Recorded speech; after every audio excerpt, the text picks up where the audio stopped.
Alors, je m'adresse malheureusement par vidéo, car il n'est pas possible, ni pour le professeur Gentilini, ni pour moi-même, d'être présent dans le colloque qui est organisé aujourd'hui à Yaoundé.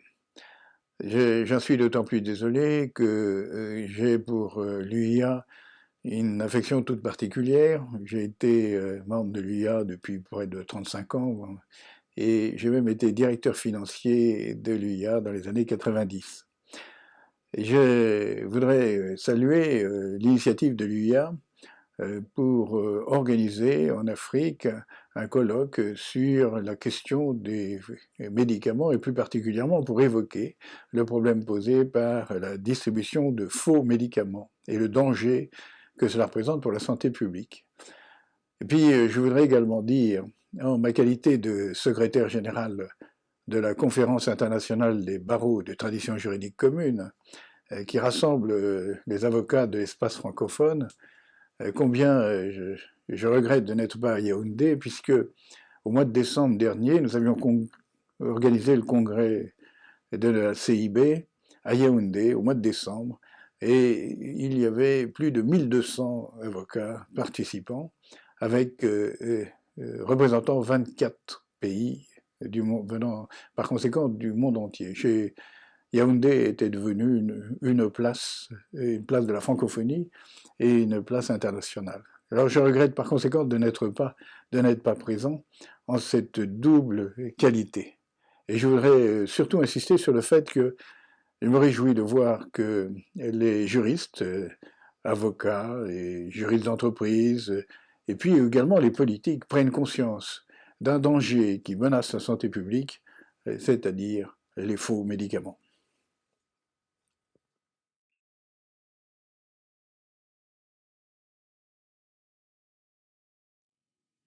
La santé vue par des avocats, c'est très important pour des médecins. C'est très important que les gens de justice euh, s'intéressent aux conséquences des trafics de faux médicaments, par exemple. Les faux médicaments, c'est un drame sanitaire, c'est une escroquerie croissante, c'est une escroquerie mondiale, et les pays qui se croyaient à l'abri de ce trafic ne le sont plus. En Europe, où nous regardions le trafic en Afrique d'un œil distant, aujourd'hui nous savons que les faux médicaments existent, circulent, peuvent circuler de plus en plus fréquemment si nous n'y prenons garde, en particulier sur Internet. L'Afrique est le terrain de jeu des trafiquants. Pourquoi? Parce que les pays pauvres sont les pays qui achètent des médicaments qu'on ne peut pas acheter dans les officines où les médicaments sont trop chers. Et tant que les médicaments seront offerts aux prix actuels, les plus pauvres, c'est-à-dire la majorité de la population, ne pourra pas aller dans les pharmacies officielles. Alors, ce trafic de faux médicaments, il est très important, c'est 10% au moins des médicaments en circulation qui sont des faux. Et dans certains pays, c'est 40%, c'est 50%. On peut même penser que dans un des États ravagés par la guerre civile, au sud du Sahel, c'est peut-être 80 à 100% des médicaments qui sont proposés, qui sont de faux médicaments. Ce sont de faux médicaments pour l'homme. Ce sont aussi de faux médicaments pour les animaux. 60% des médicaments qui sont proposés aux vétérinaires seraient en Afrique de faux médicaments. Ce sont des médicaments, mais ce sont aussi des vaccins. Et on a vu que des épidémies de méningite, que des épidémies de polio, s'il en restait, ont été perturbées gravement par la proposition de faux vaccins. Et ça, c'est absolument dramatique. Tous les types de médicaments peuvent être concernés. Les médicaments princeps, les médicaments génériques, les médicaments de confort, tous les médicaments. Mais ce qu'il faut savoir, c'est que le faux médicament peut ne pas contenir du tout de principe actif. Et c'est pour cela qu'il y a une mortalité considérable et que les morts par faux médicaments sont aujourd'hui d'une estimation bien sûr, mais de 700 000 à 800 000 par an, et que ce chiffre est supérieur de nos jours à la mortalité entraînée par le paludisme. Cette mortalité pourrait être maîtrisée si nous avions les moyens de remédier à ce trafic. Nous ne l'avons pas, les médecins ne l'ont pas, ils sont coupables de ne pas dénoncer suffisamment ce drame, certainement, mais ils ne sont pas pour autant responsables de tout ce trafic, bien sûr. Ce sont les responsables politiques qui sont en première ligne. Et on aimerait bien rappeler à leur devoir les responsables.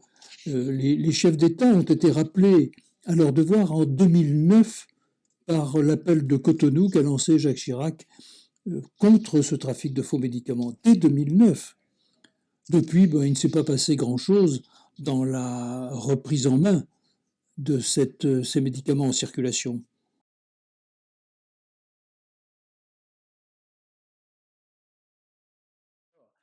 La Convention Médicrime est le premier instrument international pour pénaliser et pour mettre fin au trafic de faux médicaments.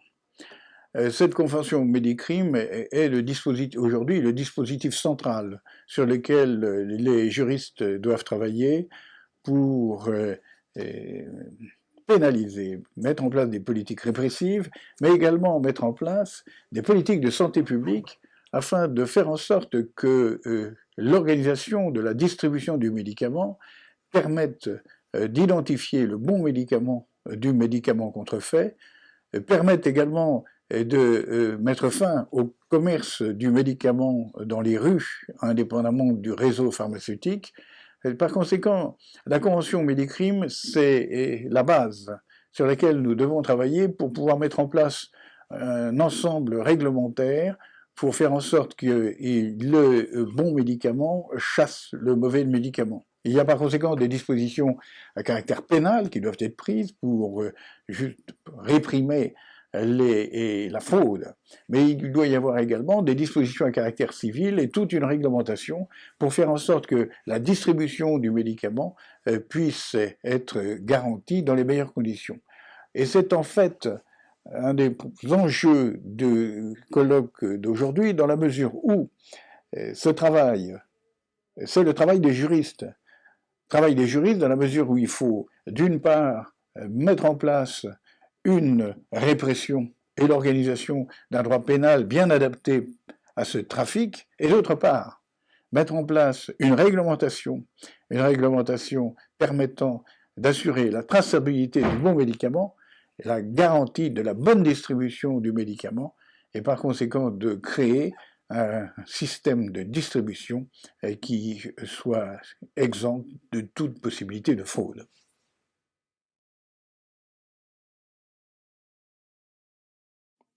Aujourd'hui, nous espérons que grâce à des congrès comme le vôtre, grâce à la sensibilisation capitale de l'opinion publique, nous pourrons peut-être être plus efficaces. Cette sensibilisation de l'opinion publique est fondamentale et la Fondation Chirac avait proposé il y a quelque temps une campagne de lutte contre les faux médicaments par un slogan très simple, le médicament de la rue tue. Et par un autre slogan, en appelant l'attention des consommateurs sur ce qu'on peut trouver par Internet, en disant qu'on n'achète pas un médicament sur Internet. Parce qu'un médicament sur Internet, le médicament n'est pas une marchandise comme une autre. Donc il faut faire extrêmement attention. Voilà un problème qui n'existait pas autrefois. Quand j'ai commencé mes études de médecine, il y a très longtemps, on ne parlait pas de faux médicaments. Et nous vivions dans la mystique du vrai médicament. Et aujourd'hui, on en connaît la réalité, il faut la dénoncer avec force, et il faut que toute la profession sanitaire se mobilise. Les médecins, les pharmaciens qui tiennent un rôle considérable, les vétérinaires, tous les intermédiaires, l'aide-soignant, l'infirmier, l'infirmière sont également concernés par cette lutte contre le faux médicament. Il faut que ce soit toute la chaîne sanitaire qui rejoigne la chaîne politique, la chaîne de rétorsion juridique et policière, douanière. Tout le monde doit être mobilisé. C'est une mobilisation générale contre les faux médicaments.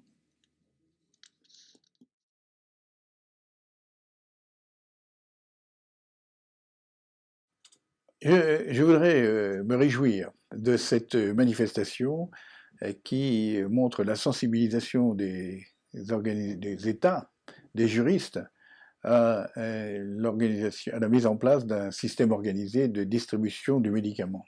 Et donc, je voudrais tout particulièrement remercier l'UIA d'avoir organisé ce congrès, vous féliciter d'y prendre part.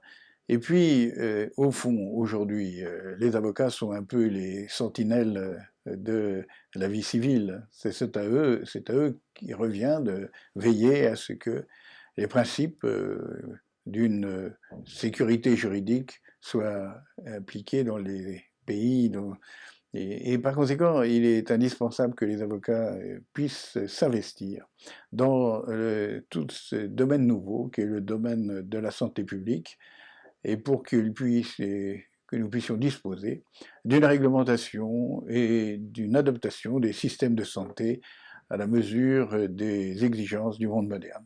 Alors bravo pour prendre part ainsi à cette réflexion et vous saurez que les avocats sont toujours aux côtés de la Fondation Chirac pour faire en sorte que la Convention Médicrime puisse prendre la dimension qui est la sienne autour de la planète.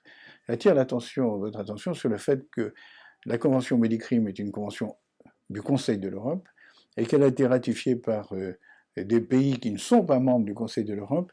Et il faudrait que la plupart des pays d'Afrique la ratifient. Et il faudrait féliciter tout particulièrement le Burkina qui a ratifié dernièrement la Convention Médicrime.